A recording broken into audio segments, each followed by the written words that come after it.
सांगली मिरजेतील पूरग्रस्त नागरिकांनी घाबरून जाऊ नये। प्रशासनाने सर्व तयारी पूर्ण केली असून मार्गदर्शक सूचनेचे पालन करून सहकार्य करावे, असे आवाहन आयुक्त शुभम गुप्ता यांनी केले। सध्या कृष्णा नदीच्या पातळीमध्ये झालेली वाढ पाहता पूरबाधित होणारे नागरिकांना स्थलांतर होण्यासाठी सूचना प्रशासन देत आहे। आज 1 ऑगस्ट रोजी सांगली येथील सूर्यवंशी प्लॉट, मगरमच्छ कॉलनी, इनामदार प्लॉट इत्यादी ठिकाणी आयुक्त शुभम गुप्ता यांनी पाहणी करून नागरिकांना स्थलांतरित होण्याबाबत सूचना दिल्या।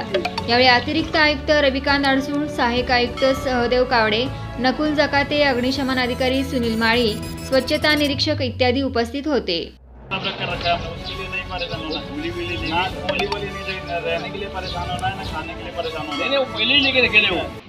तरी सर्व नागरिकांनी खबरदारी घ्यावी आणि महापालिका प्रशासनास सहकार्य करावं ही विनंती। ही सगळ्यांना विनंती आहे,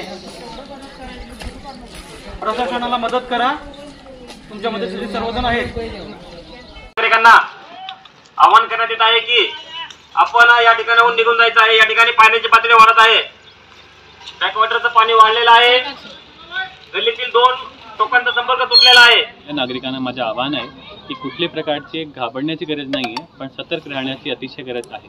महानगरपालिका प्रशासन आणि जिल्हा प्रशासनाच्या वतीने सर्व प्रकारची व्यवस्था आणि सोयीसुविधा करण्यात आलेली आहे। आपल्याला नियमित जिथे जिथे गरज पडेल, जसे गरज पडेल तसं सूचना देण्यात येणार आहे।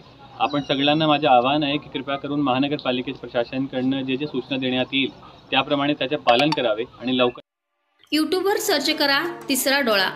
तिसरा डोळा चॅनलला सबस्क्राईब करा